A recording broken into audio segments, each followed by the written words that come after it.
Hello, everyone. My name is Matt Turner, and I am the Japan Exchange and Teaching Program Coordinator at the Consular Office of Japan in Portland. If you're here watching this video, then you are probably hoping to find out some more information on the 2021 JET program, and that's exactly what I hope to provide you here in this video. So in just a second here, I'm going to be sharing my screen and going through a PowerPoint presentation to give you an overview of JET and how to apply. So without further ado, let's get the camera off of my face and I will share my screen and we'll go through the PowerPoint presentation.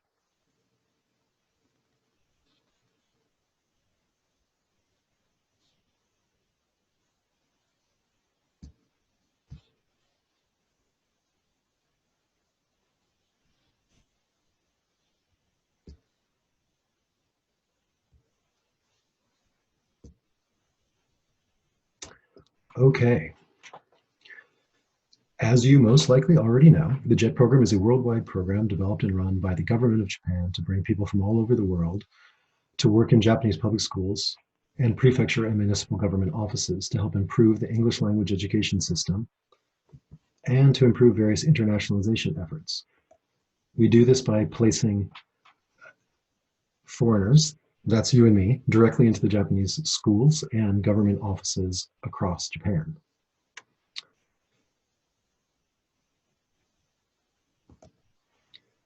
The JET program is very well established and is one of the largest international exchange programs in the world.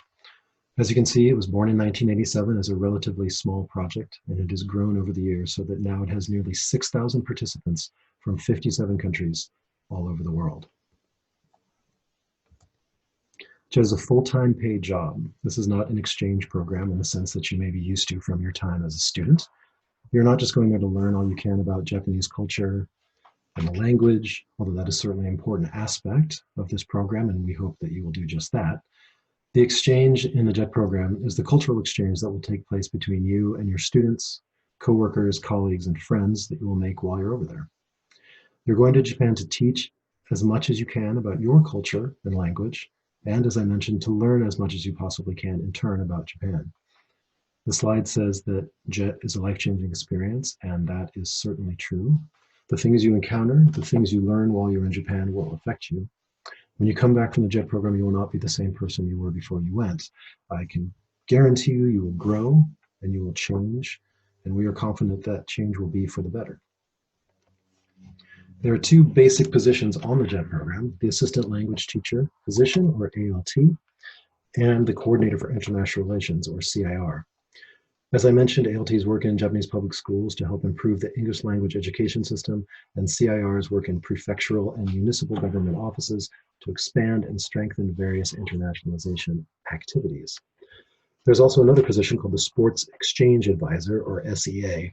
And these are sort of the magical unicorns of the JET program, and we will not speak of them here.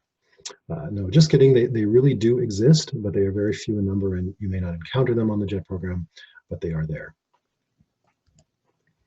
The vast majority of people who go on the JET program become English teachers, or ALTs, working in elementary, middle, and high schools all over Japan. There are two basic types of ALT, school-based ALTs, which, as it sounds, work in basically one school or perhaps 2 or 3 schools in a single community, and rotating ALTs that go around to a larger number of schools, sometimes in neighboring towns and villages. In my time in the JET program, I was pretty much a rotating ALT. My direct employer was the regional education office in the town where I lived, and each week I would go to the nearby villages around that town to teach in their middle schools. So I had a weekly schedule of my Monday school in one town, my Tuesday school in another town, my Thursday school in yet another town, and my Friday school in another nearby town. These were all very close, and it was just a few minutes on the train or on the bus to get there. On Wednesdays, I would be at the regional education office, again, which was my direct employer, doing things like lesson planning, correcting homework, checking quizzes and tests, attending meetings, etc. And in my downtime, I would be studying Japanese, getting to know my coworkers, and just learning as much about Japan as I could. The reason you are called an assistant language teacher is that on the JET program, you pretty much always will be working with a Japanese teacher of English, or JTE, in a team teaching environment. So there will be 2 of you in the classroom, and you'll be working in a partnership to design and deliver the best possible English language instruction that you can. Technically speaking, You are there to assist the teacher of English, but the dynamics of the classroom will really depend on the relationships that you develop with your co-teachers. For those of you who've studied a foreign language, you know that there are two basic aspects to language acquisition. The intellectual side of learning, that's learning the grammatical patterns, understanding the verb conjugations, developing vocabulary, etc. And of course, there's also the communicative aspect of language learning, which means actually getting all that stuff to come out of your mouth in an understandable way, and also being able to understand people when they speak to you. So the way you develop that, of course, is through drills, games, application of the language in real life settings, all those things that allow you to really learn and communicate in a communicative way with the people around you. And of course, both of these aspects of language learning are very important. They're equally important. For all of us after about the age of 2 or 3, we're not capable to just absorb and regurgitate language without actually going through the intellectual process of learning it. And of course, without the communicative aspect, you can't actually talk to people. So the whole thing becomes fairly pointless. So generally the way it works in the classroom is the Japanese teacher of English will be responsible for the intellectual aspect, explaining how the grammar and structure of the language works. And the reason they do this is because usually Japanese students are not at the level of English that they can understand that instruction in the target language. So it needs to be done in Japanese so they can grasp it. And then you, as the ALT, will step in for the communicative side of the language learning, which will be all of the drills and games, activities and simulations that allow the students, maybe force the students, to learn what they've just studied so that they can move toward really using and communicating in that language. But this is just a general guide, and really the way things work on the classroom on a daily basis will be down to how you develop the relationships with your JTEs. The more you communicate with them, the more you try to form a true partnership and even friendship, the more those roles will be fluid and dynamic, and you can work on creating a true partnership for the best language instruction that you can get in that classroom. Looking at this slide, you can see the list of duties, but I really want to highlight that first one on the list. Of course, you'll be helping to plan lessons and correcting your students' homework and tests, working with them on their pronunciation and their fluency, all those kind of things. But for me, the single most important role, and your superpower on this program really, is to motivate and inspire these kids to want to learn English themselves. Let's be honest, you're probably not going to go over to Japan and in the 1 or 2 or 3 or 4 or even 5 years that you're there, be able to take an individual student or group of students from having no or very low level English up to perfect or even imperfect fluency. No one has that ability, and honestly, that's not really the way the Japanese school system works. But what you can do, and what you will do even if you don't realize it, is that you can light a fire in these kids' bellies and really inspire them to want to learn English themselves.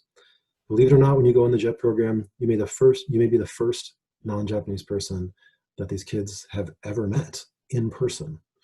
I mean, don't get me wrong, they have TV, they've seen us on the internet, they know that we're out there somewhere in the world, but you may really be the first person that they've ever actually talked to, shaken hands with, played a game with, who's not Japanese. So no pressure, but a very big part of their understanding of how and what Americans and even foreigners in general are and how we are may be based on their interactions with you. You do have the power to influence and inspire them for many years to come. So use that power wisely. So that's what goes on inside the classroom, but there's also a whole world of school that happens outside of the classroom. I'm sorry, inside the classroom, but then outside the classroom is very important as well. Japanese schools, even more so than schools here in the US, are really the center of the students and to some extent the community's lives. There are many activities that take place, and students in middle and high schools especially are nearly all required to become members of some sort of school club. The clubs are all of the after-school activities like sports, music, dance, drama, calligraphy, flower arrangement. It depends on the school, but there are really all kinds of things available. And the coaches and instructors for these clubs are the teachers from the school, including you if you would like to be involved. And we highly recommend that you do get involved with the clubs and other after-school programs. It's a fantastic way to interact with your students outside the confines of the classroom, because in the classroom tends to be a little bit formal. Students can be quite nervous sometimes and they can't really relax. But outside of class, when you're doing some fun activity together, you'll often find that the students and the teachers even really open up a lot more and can express their personalities. You can joke around and get to know them better, and this can really have a huge impact on what happens in the classroom as well. The better you know your students, the more they'll engage with the class, the more they'll be open, and they'll want to listen to you and they'll want to talk to you. Learning a foreign language is really often about feeling confident enough that you feel comfortable expressing yourself and being willing to make mistakes. It's about trust to a certain extent and support. And the better your students know you, the more they will be willing to try. And this trust, this rapport can really work miracles inside of the classroom. Okay, so that's the ALT position. Now for CIRs.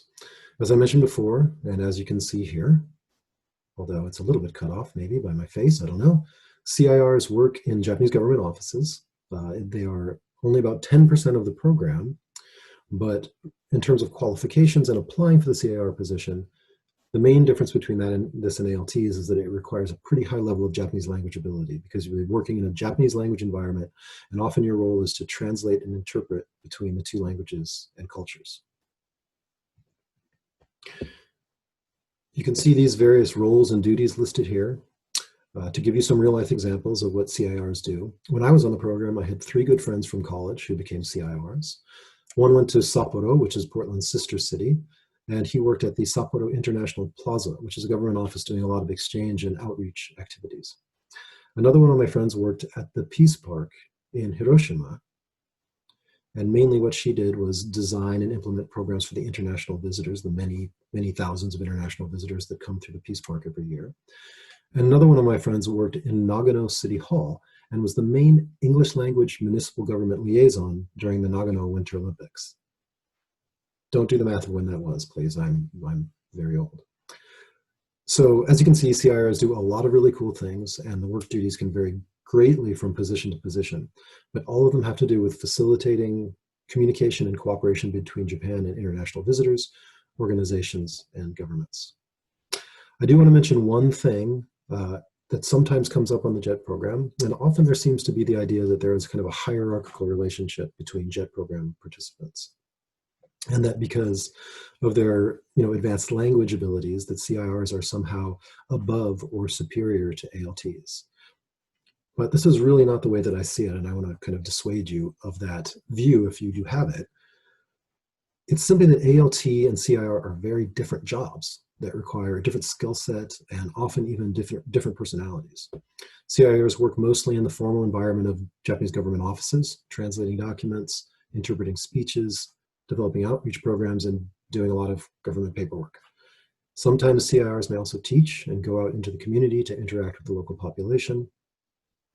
But your main role really is to be an English and Japanese language asset for your office.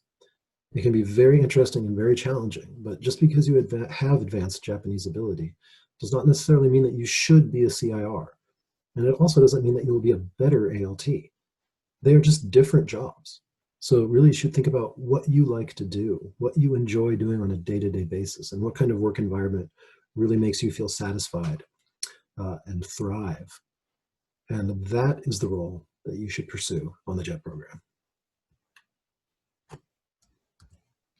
So overall, what makes a successful JET participant? What kind of people are we looking for? Of course, we're looking for people who are interested in living and working in Japan with Japanese people. If you have that interest, that's going to make this program much more exciting and rewarding for you, probably, but it doesn't necessarily have to be an interest in Japan. If you like learning about other cultures, if you're looking for ways to expand your horizons and learn more about the world, if you are the kind of person who loves to travel and challenge yourself to step outside of your comfort zone, then you are potentially a great candidate for the JET program. In other words, we want people with open minds and open hearts, ready to share their culture and learn about another culture in return. As it says on the list, we want people who are flexible, willing to see through other people's eyes and embrace different ways of thinking, being patient and adaptable, while also showing creativity and initiative is an important part of this program. It's not necessarily an easy thing to do. You'll need to be accepting of different perspectives and different ways of thinking and doing things. But you're not going to go over there and completely change the way English is taught in Japan or how Japanese people view international relations. So as I said, to some extent, you really do have to accept things the way they are. But at the same time, the whole point of the JET program and the reason we're sending you over there is to bring new ideas, new life, new energy into the Japanese public school system and government offices. We want you to put yourself into this program and show people face to face the wonderful variety that different people and different cultures can bring. So, how do you do that? Well, to be honest, I don't really know the answer to that question. It's going to be different for each one of you in your different circumstances. But that really is the crux of how to be successful on the JET program. How to walk that line between accepting the status quo and doing what you can to change and improve things. It is challenging, but that's exactly who we're looking for, the kind of people who are up for a challenge and all the possibilities for growth that come with it. Okay, now let's look at some of the nuts and bolts of the JET program, some specifics about how it works, the hours, salary, and other benefits.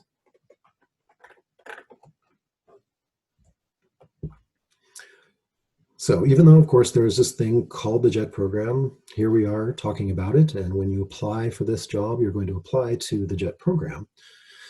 Technically speaking, we are not the ones who will be hiring you. We're sort of like an umbrella organization that's responsible for administering and overseeing the program. We do all of this stuff that we're doing here, promoting the program, providing the application, selecting people to go, preparing you to go, and organizing all of the program-wide logistics and other details, both in Japan and all around the world. But once you go on the program, we are not your direct employers. Instead, you're going to sign a contract with your host institution, otherwise known as your contracting organization, or CO. This is going to be the prefecture or town where you work, the Board of Education, or the prefectural or municipal government office where you are hired. They are the ones with whom you actually sign a contract, and they're the ones who pay your salary. And this is why there can be so much difference between the details of work life in different locations and different contracting organizations across Japan. But there are, of course, some important things that are standardized all the way across the program. First, the official work hours are essentially the same for all JET participants, and here they are. You will be working a quote-unquote normal work week of about 35 hours, Monday through Friday, 8:30 to 4:30 or 5 each day. There can be some variance in this. For example, you might be asked to take part in an event that occurs in the evening or on the weekend, such as the mayor giving a speech if you're a CIR, or maybe a school cultural festival or sports day. Or you may be asked to teach an evening class even.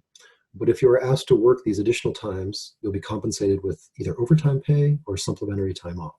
So for example, if you were asked to come in on a Saturday for 6 hours to help with your school sports day, then you'll be allowed to take those 6 hours off at some other time, or you will receive overtime pay for that time. All JETs, as you can see, also receive at least 10 days of paid vacation per year. This is truly a contract minimum, and I've never known anyone on the program who only had 10 days off. I'm sure there are probably some people who only had 10 days off, but everyone I knew always had 20 days off per year, which I think is much more typical. On top of that, there are also many, many, many national holidays in Japan, many more than here in the United States, usually about 15 per year, depending on how they fall on the calendar. So in short, you can expect to have much more vacation time than you could imagine having starting a new job here in the United States. In return for all of this hard work, you will be paid, yay, in money. We will shower you in millions and millions of yen. No, seriously. For a full year contract, you would normally make, as you can see here, it's written out as a monthly salary that works out to about $33,000 per year for your first year on the program. And it goes up, according to the scale that you see here, depending on the year you're on the program. The reason the pay is less for the first year, as you see on this slide, is because this reflects a shortened 10-month contract that would happen this year because we're going to be on a delayed schedule because of the Tokyo Olympics, which we are very much hoping will actually take place in the summer of 2021, which means you wouldn't actually be departing for Japan until September of 2021, which means that there will only be 10 months in that first year. So your pay does go up a little bit over time. In addition to the salary, as it's listed here, JET also provides your airfare and other travel expenses to and from the US to your final destination in Japan. Should you successfully complete your contract, your return airfare home to the airport from which you departed will also be provided by the JET program. By successfully complete your contract, what we mean is that you do not bail out in the middle of your contract and leave your contracting organization in the lurch. So as long as you see your way through the whole first year, then you will be able to get your airfare back home. You can renew on the JET program up to 4 times. So that would mean that you could be on the program for a total of 5 program years. All JETs, as you see here, are also enrolled in the Japanese National Health Insurance Program, which means you'll have full healthcare coverage while you're over there. And if you are familiar with the US healthcare system, I have absolutely no problem whatsoever saying that the Japanese health insurance and healthcare system is significantly better than here in the US. You will, of course, pay for your health insurance. It costs about $600 per month, but your employer will pay half of that and you will pay the other half. So, as health insurance goes, it's very affordable, and this money will be automatically withdrawn from your paycheck every month. Money will also be taken out of your paycheck for the National Pension Insurance Program, which is basically Japanese Social Security. But since most of you will probably not grow old and retire in Japan, you can actually apply to get this money back when you return from the program. It's taken out of your paycheck every month. You never see it. You never miss it. And I actually kind of like this because it sort of works out to a forced savings plan. You don't have to worry about setting it aside, but it is waiting for you when you are done with the program if you want to apply to get it back. And it works out to approximately a little bit less than a month of salary for each year that you're on the program. Okay, I want to talk about the amount that you're paid on JET just for a minute. And I know that Japan has a reputation for being a pretty expensive country to live in, but to be honest, that reputation is a little bit out of date at this point.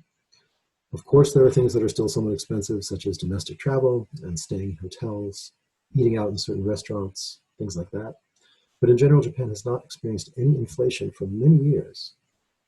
And so there actually have even been periods of deflation in Japan over the last 20 to 30 years. To take a simple example, when I was first on the program, when I was first in Japan actually as a student before I started the program, which was sometime back in the Mesozoic era, I think, a drink from a vending machine costs 110 yen. Now it costs 120 yen, meaning that the price has gone up less than 10 cents over the last 25 years. In short, here in the US, we've kind of caught up to and surpassed Japan. Groceries and other daily necessities are relatively cheap there. I can tell you for a fact that it is considerably more expensive to live here in Portland, Oregon, than it was for me to be living in Japan. In other words, with some exceptions, maybe like living in central Tokyo or maybe right downtown in some of the other major cities in Japan, the salary on JET is absolutely plenty of money to not just get by, but to have a pretty fun and comfortable lifestyle. When I was on the JET program, I lived just outside of Kyoto. I went into the city a lot. I went out a lot. I had a pretty good time. I guess another way to say this, I did not really budget particularly carefully. On top of that, I took a lot of trips abroad. I went to Hong Kong, the Philippines, Indonesia, China, Korea, Vietnam, all those places, all over the course of just 2 years. And together with the pension refund, in that time, I was able to save over $10,000. So the JET salary is enough to have a great life and, either set some money aside for savings or start paying off those student loans or any other responsibilities that you might need to take care of.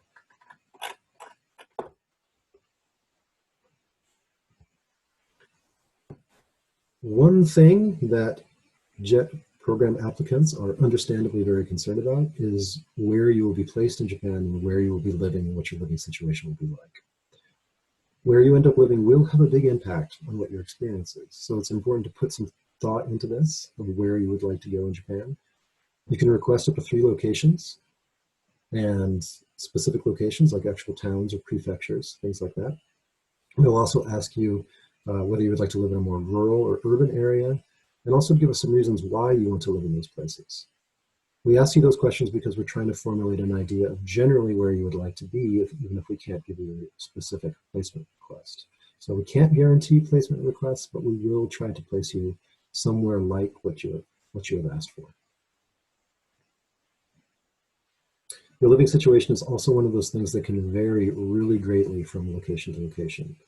Because your living arrangements are generally made through your contracting organization, it really depends on how much support the CO is able to offer uh, to each participant. And to a certain extent, that really is luck of the draw. In principle, you'll be paying rent on the JET program. Of course, this is a full-time, paid, grown-up job, so you are responsible for paying for your housing. That said, some CEOs will subsidize, some COs rather will subsidize your rent. Some will pay your rent, others will not pay anything. And you really don't know what you're going to get until you get over there. So you just kind of have to cross your fingers and hope for the best.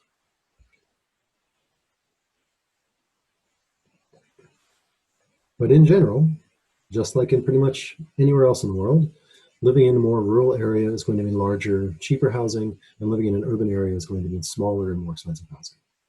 To give you another example, I had two friends who both lived in Nagano Prefecture.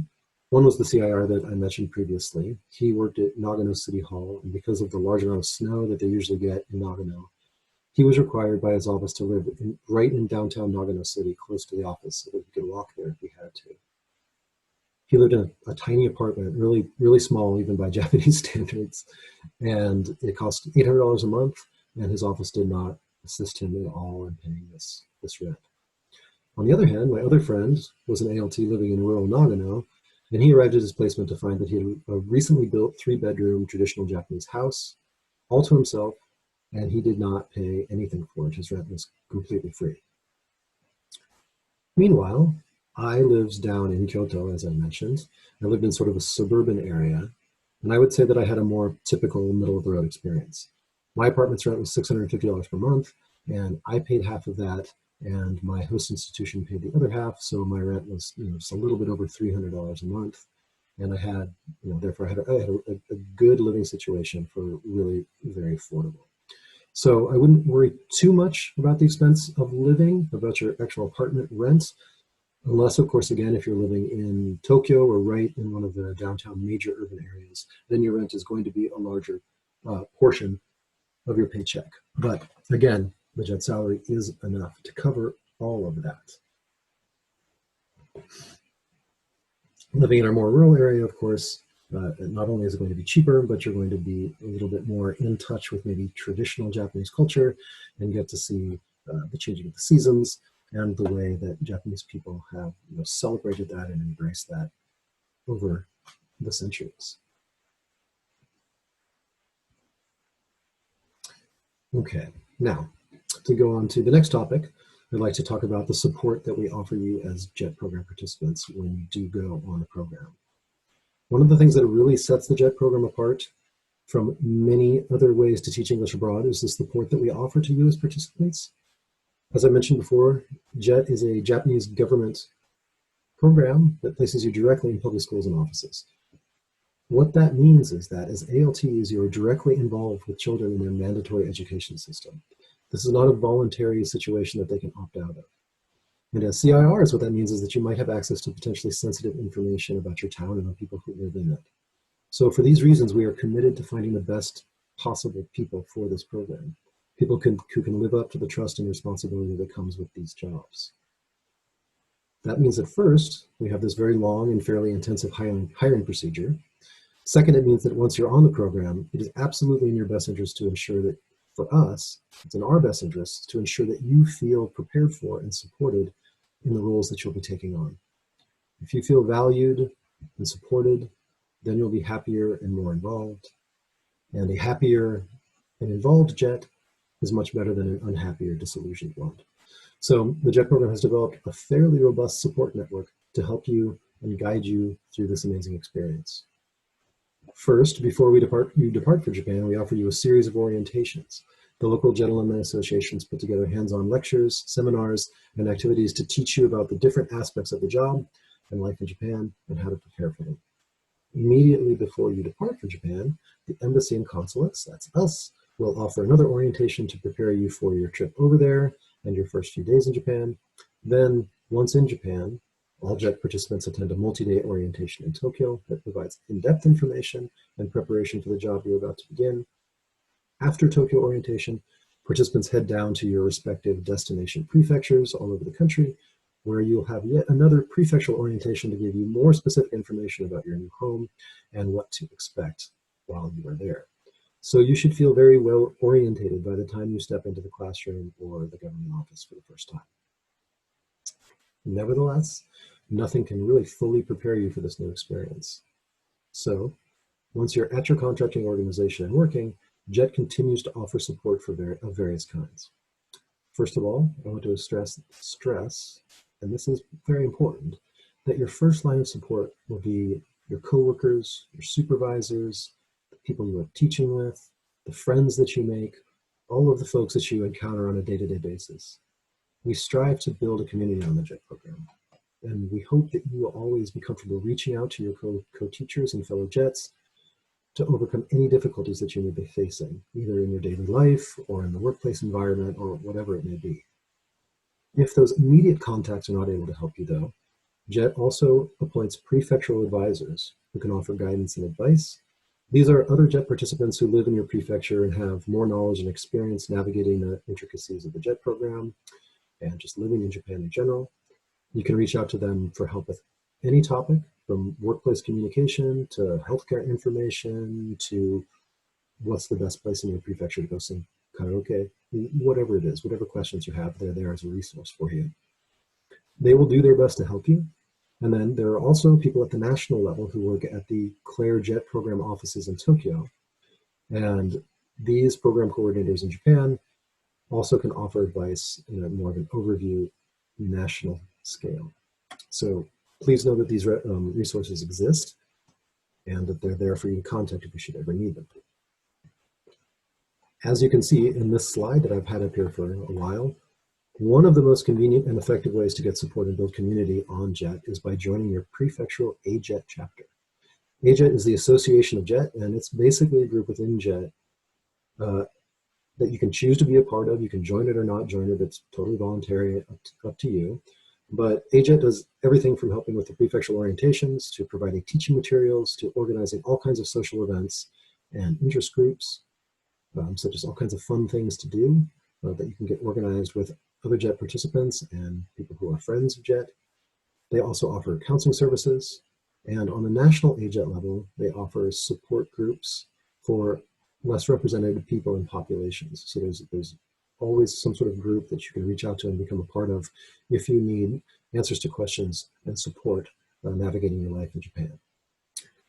But the main thing that AJET does in each prefecture and across the country is to organize and bring JET participants together and to help JETs maximize their experience and feel part of an active community. They just organize all kinds of really fun events, activities, sometimes sports tournaments, ski trips, whatever it might be. AJET does a lot of really fun stuff. JET also offers these professional development grants that you can pursue continuing education and become a better teacher and a more engaged member of Japanese society. For more information on these, you should just look into it when you get to Japan. It'll be available once you get onto the program. But please just keep in mind that these do exist. They're there for you. They're available for you as a resource, and you should definitely look into them once you become a JET participant. JET also offers Japanese language courses free of charge. These are internet-based, and they range everywhere from very basic beginner, never taken Japanese before, all the way up to highly advanced levels. There's even a translation and interpretation seminar for those who qualify for it. And when you return home from the JET program, you can join your local JET Alumni Association. With over 65,000 former participants and alumni chapters all over the world, JET Alumni Associations offer you access to one of the largest and most connected networks really anywhere in the world. These are all people who have been through the same life-changing, intense experience you have. JET is not a normal job. So once you're done with this, while you're doing it and once you're done with it, you really do have a strong connection to the other people who have been and lived through this same experience. And these connections can really be invaluable in helping you reacclimatize to home once you get back, helping you get your feet back on the ground, seeking new jobs and opportunities, and even launching whole new adventures in different countries. Remember, there are 57 participating countries on the JET program. So when you're done with this program, you will know people from all over the world, and you'll be connected to them, and they'll be there for you. Okay, now let's talk a little bit about the JET application itself and how to put together a strong one. First, here are the basic eligibility requirements for JET. As you can see, you must apply to the country where you hold citizenship and through the application process that is specific for that country. So if you are a US citizen, all of this info that I've been talking to you about and I'm going to talk about from now on applies to you. And when it comes time for you to apply, you will visit the JET Program USA website, which I'll show at the end of this presentation, to access the online application. If you're not a US citizen, then you should contact the embassy, the Japanese embassy in your home country, or just do an internet search to find out what the application process is for your, first of all, to find out if your country participates in the JET program, and then to find out what the application process is for your country. But as you can see, the basic requirements to be eligible for JET are that you have a bachelor's degree in any discipline by the time you depart for the program, and that you have not turned down a position on the JET program after having received your placement information the previous year. And of course, obviously, that you are physically and mentally healthy and up for all of the fun and exciting challenges that JET is going to bring. As mentioned before, CRRs also need to have a very strong command of the Japanese language. Here's the application timeline. The application is now available at the jetprogramusa.org website. Again, I'll put that up at the end of this talk. The deadline will be November 20th of this year, and you must complete all aspects, steps, pages of the application by that date. So I recommend going over to the website and getting going on the application as soon as you can. The JET program application is long and it requires steps that take a certain amount of time, such as getting your letters of recommendation, requesting your transcripts, things like that. So you do not want to wait until the last minute to do this application or to start it, otherwise you will not be able to finish it on time. This is not something you can crank out in a weekend. So please plan ahead and make sure you give yourself enough time to do a good job on it. It is an all online application, so you'll go to the application webpage, go to the application portal, and create an account through which you will do the application. That is also the portal which you will upload and submit any supplemental required documents. You can save your progress and go back as many times as you need to. So again, make sure you give yourself plenty of time and pace yourself. You can go back and correct things as many times as you need to, all the way up until the point of submitting your final application. Okay, now I would like to give you just a few little pointers, helpful hints about how to put together a strong and competitive JET application. First and foremost, and you may think this goes without saying, but read the instructions and follow them to the letter. Just be very, very careful and conscientious about doing exactly as the instructions say. And try not to make any errors. Exact paperwork is very important in Japan, and you will lose points on the application for any careless errors you make. So just be really, really cautious as you go through it and make sure you do everything as you're asked. Make sure you complete all sections and all questions of the application. Again, really just follow the instructions carefully. And it shouldn't be that difficult. As long as you're paying attention and doing what we ask you to, everything should be fine. Then when you upload your required documents, because there are the supplemental documents, as I mentioned, that are necessary, make sure that those scanned documents that you submit are legible and easy to see and read. If you upload your college transcripts and the application reviewers can't read them, then you're not going to receive credit for them. So for everything, basically proofread, proofread, proofread, proofread. Now, just a quick aside, the single most important part of the application, both in terms of the points associated with it, and also how much influence it has on conveying your strengths, your motivations for applying, for telling us who you really are as a person and why you want to do this program and why you're going to be so good at it. By far the most important single part of the application is the statement of purpose. There's a whole lot of things that I could say about the statement of purpose as well, but to keep this video a little bit shorter than it would otherwise be, I actually have another video that is specifically about the statement of purpose that I really, really recommend that you go and look at. That video is put together by Tofugu, which is an American company that provides all kinds of information on JET, Japanese language, and Japan in general. And the person who's talking on that video is my friend Michael Ritchie, who is a former JET participant and also former president of the Portland JET Alumni Association. So there's a link to the video to that video as well, and the announcement that was sent out. And I strongly recommend that you go check it out, because it's going to give you a bunch of insight into how to do a good job of your statement of purpose.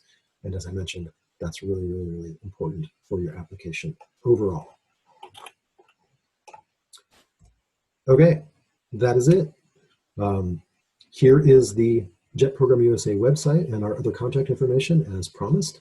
Please feel free to send me questions if you have them, and I hope to see you at our Q&A sessions that will be coming up over the next few weeks, where you can get more information, ask any specific questions that you might have, or get additional help from me if you should need it. So thank you very much for watching this video. I hope that you apply to the JET program, and I wish you all the best in your JET application. Thank you, guys.